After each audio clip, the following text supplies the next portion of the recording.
Biafra, go and sit down. Igbo, shut up. You guys have 3 neighbors close to you. You jump all of them. You jump Benin, you jump Cameroon, you jump Togo. Come all the way to Ghana. And then now you want to build your kingdom, inside kingdom. You think we are full. It's different than if you guys make your own organization, your own place. That's fine. You want to build your own kingdom, inside kingdom. Are you mad? Are you okay? That is the same behavior you guys go and behave in South Africa that they kick you people out of South Africa. You want to build Igbo community, Igbo kingdom, Biafra school, Biafra church, Biafra hospital. So the owner of the community, they will end up coming to Biafra school, Biafra hospital. You think you are stupid? You want to run faster than your shadow. Trust me. What South Africa people did to you people is even small. Since you people think you have sense. Because Ghanaians, you think we are quiet. We are slow poisoners. So what you people want to start, you stop. You build your kingdom, inside kingdom. It's different. If you want to build private hospital, private school is fine. But building Biafra, Igbo hospital, Igbo school, Igbo community, Igbo kingdom, inside kingdom, you are mad. You will sort you people out in the right time.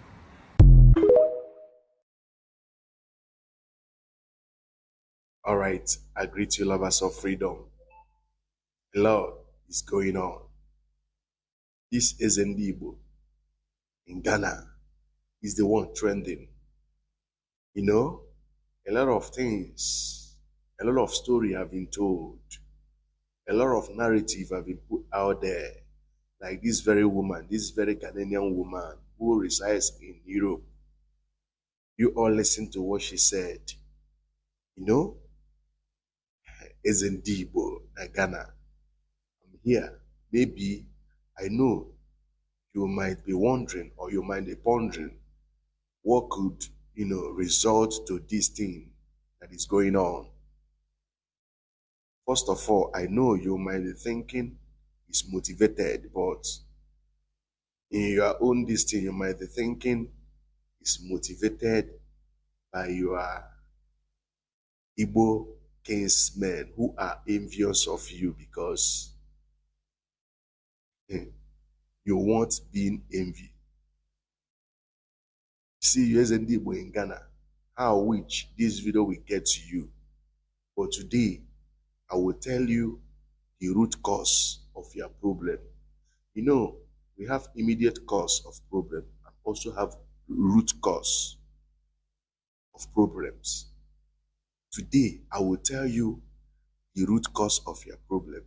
You might be thinking that maybe what you are facing, the challenges you are seeing today is motivated by some of your kinsmen, some of your Igbo kinsmen who lives in Ghana, who don't like you.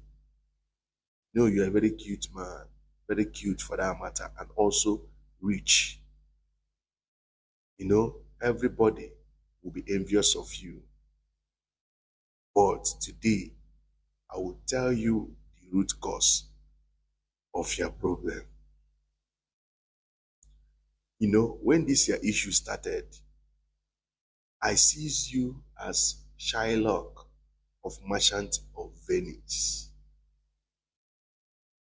And I would like you to go and read that book. Go and look for that book, The Merchant of Venice. You see that story, that novel is a reality. That novel is not a fiction. It's a reality. Let me just give you a breakdown of that novel so that you will know your position and know what you are suffering today. Though that what happened to Merchant of Venice have not finally happened to you completely.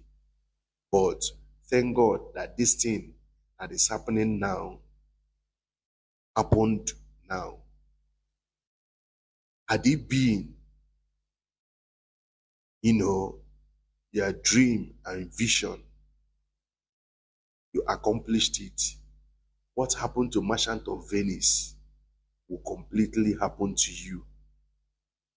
You know, Shylock, a merchant of Venice, is a Jewish man. And we all know that Jews, they are scattered all over the world. They don't have state of origin. They don't have a nation that they will call, this is our nation. They were scattered all over the world. And this Shylock happens to do what? Take adventure to Italy and resides in Venice, in Italy. Right there in Venice, in Italy, he met fortune. Creation or creator blessed him. He built an empire. Then after building that empire, they conspired against him. All the empire, all the things he built in Venice, he took it from him. And the reason why, had he been state of Israel today, have been established during the days of Shylock, he would have gone to Israel, state of Israel, all the whole empire he built. He would have built it in today's state of Israel. But during his own days, Jews were scattered all over the world. They don't have a nation of their own. The same thing applicable to you. You are not a stupid man for you to make that fortune, for you to make that wealth. Then, you know what people have to understand is this. It's easy to make money. Even a stupid man can make money. But do you know where wisdom is required? It's how to maintain the wealth or to maintain the fortune. That is where wisdom, God's wisdom, is needed. So I will not call you a fool by, having the vision and aspiration you have, in Ghana. Had it been we have state of Biafra, you wouldn't have been investing or taking these steps you are taking today, because you know that in Nigeria is a nation that kills dream. There are a lot of people who have built empires. At the end of the day, one thing or the other ruined the empire. Some people, we are telling you that all these things you are trying to do in Ghana, you are trying to build in Ghana, that you would have come back home to build it in Ali Igbo. Well, the truth of the matter is this. So long as we are still in Nigeria, so long as we are still in one Nigeria, there is nothing you build in Nigeria that is guaranteed. There's nothing you build in Nigeria that is guaranteed. The envy is there. The Igbophobia is there. And you are this kind of guy that have a large heart. You have a large heart. And I know you must have put this thing that I'm saying now into contemplation. After doing plus and minus, you now come to this realization of this Igbo philosophy, Ebonyebi Onawachi. Where you resides is where you take as your home, and is where you will build and develop. I believe this Igbo philosophy is what motivated you to be doing what you are doing. But funny enough, or sadly, you are that Shylock of our time, Shylock of Merchant of Venice, who built an empire in Venice, in Italy. At the end of the day, all the things he built was confiscated. He died regretting all the fortunes he established in Italy, Venice to be precisely. So all these things you must have put into consideration. And you think by marrying a Ghanaian woman, it will give you sort of coverage. But you've seen that hatred, you know, we Igbos, we are the original Jews. We are that black Jews. We are part of that black Jews because originally Jews are black people. You are from the descendant of the Jew. You are from the descendant of the Judah. You decided to establish your wealth in Ghana.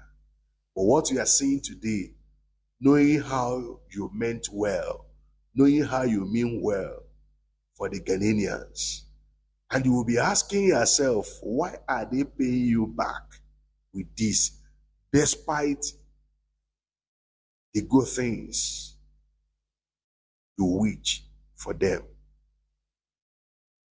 A lot of things will be running inside your mind. A lot of things will be going in your head. Does it mean you make mistake by trying to build this thing you want to build in Ghana? I know some people must have called you. Some Igbo prominent men who have your contact must have called you to tell you, man, why do you want to build this kind of thing in Ghana? Why not Ali Igbo or why not Nigeria? They must have given you some instances of people who have established one or two things. But in Nigeria, whatever you have in Nigeria is not guaranteed. We are seeing Igbo properties being destroyed in Nigeria. We all knew what happened to Ibeto cement. Just because of Dangote is into importation of cement. And Ibeto decided to do what? To build, to manufacture cement in Nigeria. We all saw what happened to him. If not the grace of Chukwokika Abiyama, he would have been a pied man. You know, there are a lot of envy and challenges. Igbophobia is right there in Nigeria. We all knew what happened to Innocent with GTB Bank. We all knew. And this kind of entrepreneurs, they are the people that if they happens to be in another country, they will protect them because they are employers of labor.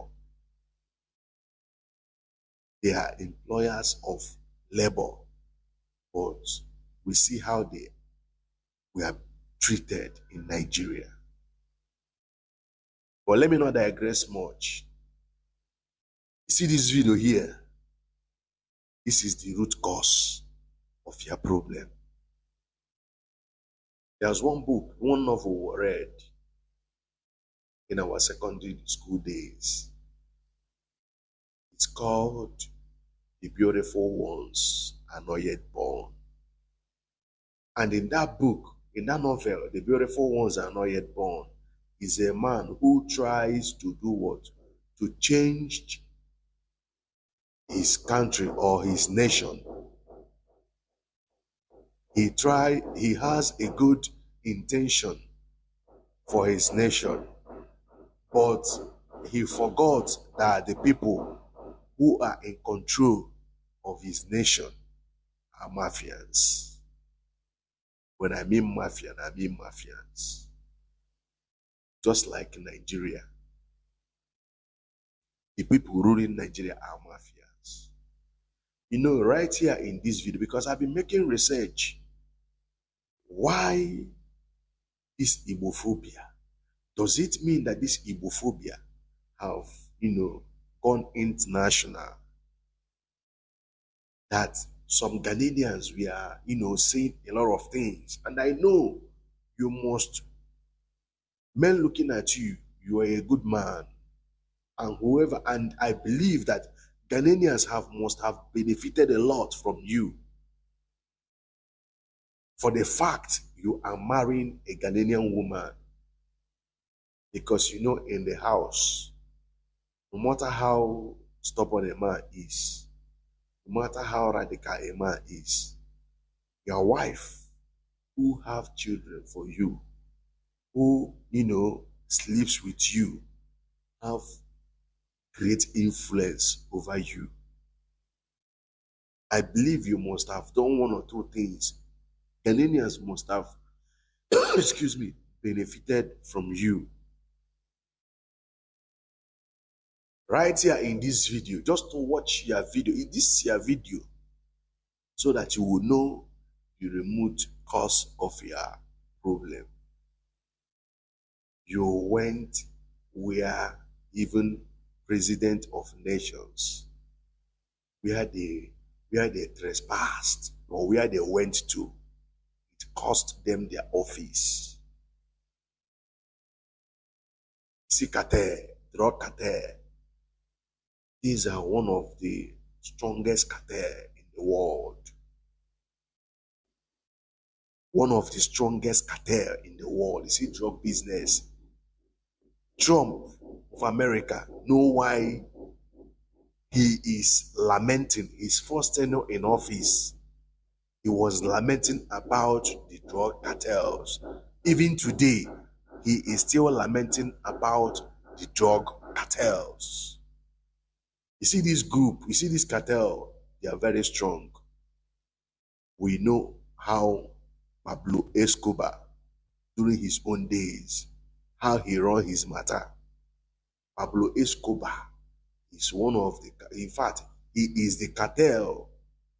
He is the person that dictates who will be the president of Colombia. South America, he is controlling. Even the world, he is controlling during his own days. Right here in this video, you are preaching, talking against the ROG.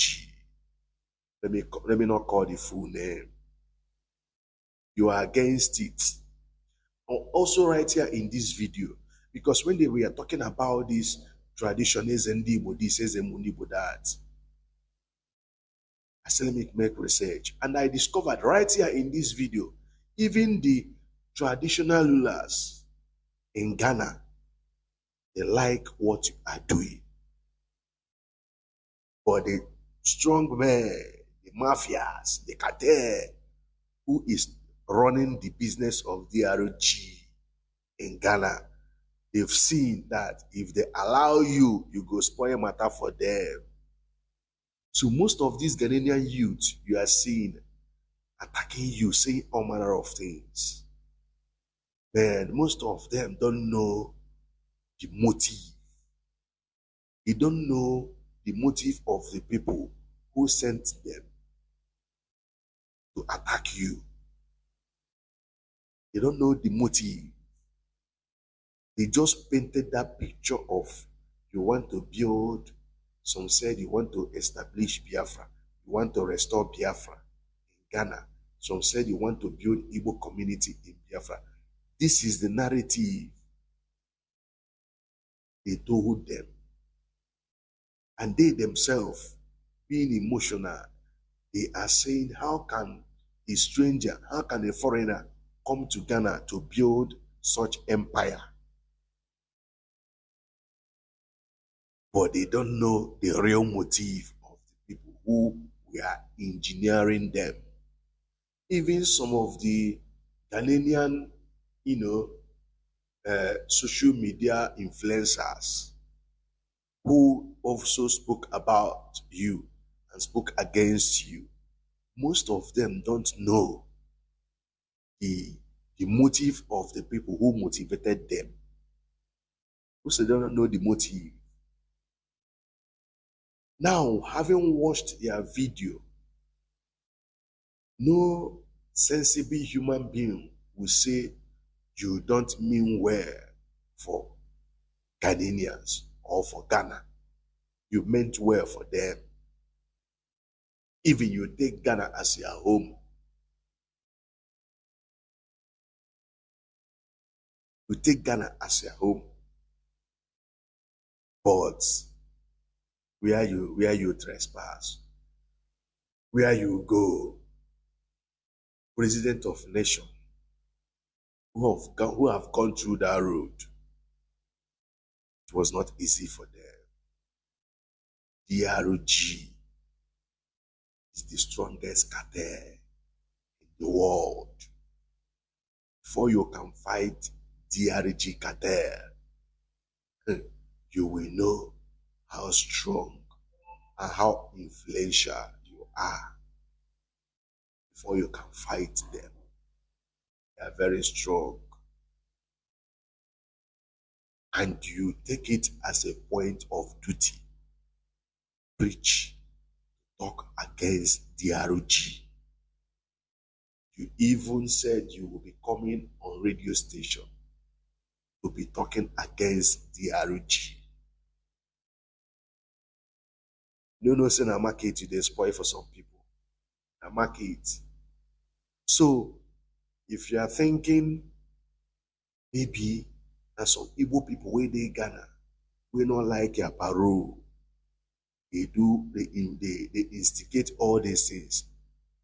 Well, I don't dispute the fact. I know our people can be envious, and the enviness of our people is spiritual. They can go any length. And to me, I classify it as immediate cause. But the remote cause of your problem in Ghana is this campaign you are conveying or you are pushing in Ghana, which is say no to DRG or say no to drug. That is your problem. Your problem be that. You know, I've been researching, searching. I want to know more. Until I stumbled on your TikTok handle. I started going through your videos. I said, okay, here is the problem of this guy, man. So, I want you to watch your video. How somebody who knows you will come across this video and send it to you so that you will know where your problem is coming from. Even the traditional, there was a video I also watched. One of the Ghanaian youths, said the traditional rulers of Ghana, they released their press statement that they don't want to see you parade yourself as Eze Ndi Igbo. They don't want to see you do New Year Festival. They don't want to see you do, they said, you must have seen it. Even they themselves, they were also pushed to do what they are doing. There is a way cartels operate. You're supposed to know. I believe you are a street man, forgetting that everybody knows how they run their own street. Maybe the street where they run will be DRG street. But you are a street man, you are a confirmed guy man. Where they see you are a confirmed guy man. So even the traditional rulers don't even know the motive of people who engineered them. No long talk. I want you guys to watch.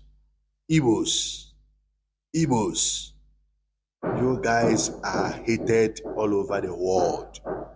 The only thing that will save you, Igbo race, no matter the property you own outside Igbo land, the only thing that will save you is state of Biafra. Anything short of that, forget it. I greet you all. Peace and love.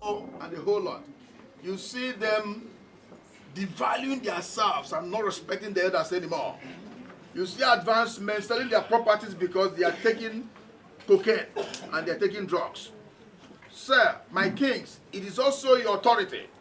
It's also your duty to talk to the young people. Try as much as you can to be having seminars town hall meetings to talk to these young people, for them to understand that if you die today, the community has lost a great person. We need you alive. We want you to become the next Kwame Nkrumah of Ghana. We want you to become the next Nyerere of Africa. By you listening to your parents and not to engage yourself in drugs. So let's fight against drugs. From the throne, there are some certain things government cannot do for us. You will do it. You are the grassroots. So we are here by the special grace of God, by the invitation of Nana Kampa. You can see all Nigerians are here. We would have come many, but we didn't know that it would be a big occasion like this. But to God be the glory, we are here. Mama, God bless you. And my king, we realize here that you are struggling to shout for the people to hear. We did not see microphone here. We are promising you by end of this month.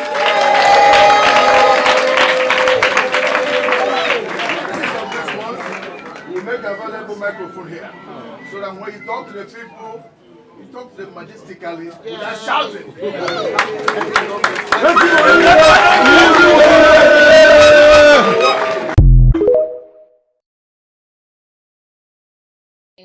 You mentioned that in Africa we have the tropical climate, which means that our climate and our weather actually supports agriculture in such a way that if we really engage in agriculture, we will really succeed. But it still looks like these youth are not interested in the face of globalization. So how can we then encourage or motivate them to go into agriculture? So do we force them, or we use some sort of means to get them into agriculture? How exactly can we motivate them into such a practice? Okay. Couple of years back now, coronavirus has taught us a lesson for we to understand that we're supposed to have independence of ourselves in things that would, even the clothes we wear, the food we eat, the structure we live in it, the chairs we have in our homes, the bed, all the important, even the computer we're using right now, the camera we're using right now. During this time of pandemic, it becomes so difficult for even goods to be shipped from the Western world, from Europe, from Asia to Africa. So the same way, food now become difficult to ship down. So the natural things, the nature has taught us a lesson that we need to, embark in our own production. That is now two. Listen to me. Yes, the youth, we must force them to go in there. Based on your question, how do we force them to go in there? It must surely come from our presidents in Africa. All the presidents in Africa should make it compulsory that we are bounding, importation of agricultural products. Let us grow agriculture. Let us grow food in Africa. Let us implement our strength, our time, the mechanism that we need to make agriculture the best in Africa. Then they cannot just say it that we must do this without implementation for sponsorship. Okay? Yeah. Remember that a farmer that going to the bank to borrow money and paying interest by himself is still paying taxes to the government. Government did not borrow money to him to start his farming, but he went to the bank, borrowed money with his collateral, and he's paying taxes from there. Tell me, how much money do you think that this farmer can be able to borrow? It might be a little money. But if government come in, the Bank of Industry in our countries come in, and a farmer bring his proposal and say, look, I can be able to manage 20,000 acres of land to produce only corn.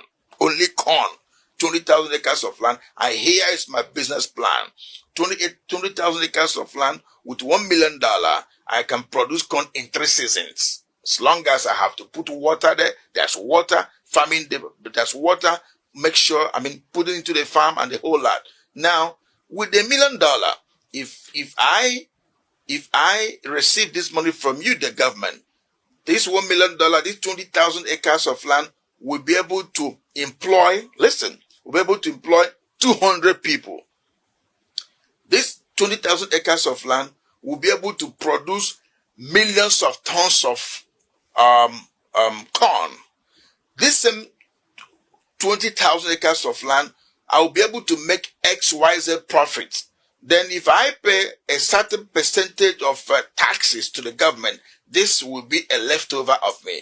This leftover can also comfortably give me 10,000 acres of land tomorrow with my own money, not even the money from the government, and also pay back the $1 billion to the government. Now, this individual, it will be difficult for him to raise that $1 million by himself by borrowing money, because no bank will give him that money if he has no collateral.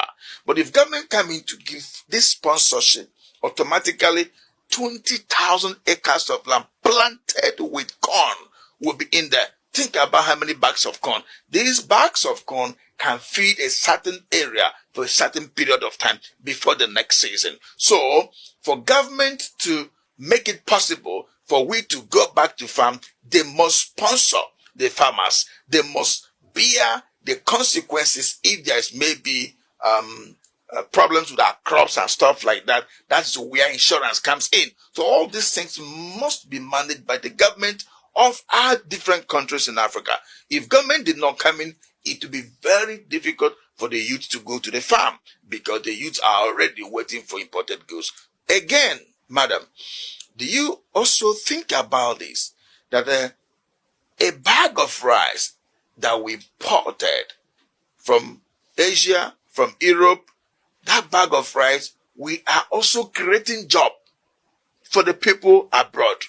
Because we use our resources here, command goods to come 20, 30, 40 feet container, one shipload of container of rice, which is 12,500 metric tons.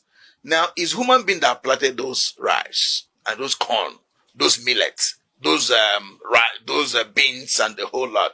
Now, our money is creating jobs for them. Our money is booming, is making the economy boom. Our money is making their life comfortable. But our money is not making us comfortable. Our money is not creating jobs for us, but rather our money is rather giving only food in our stomach that was imported, which is not the best. But this money can be used here and make the youth, relevant in the system.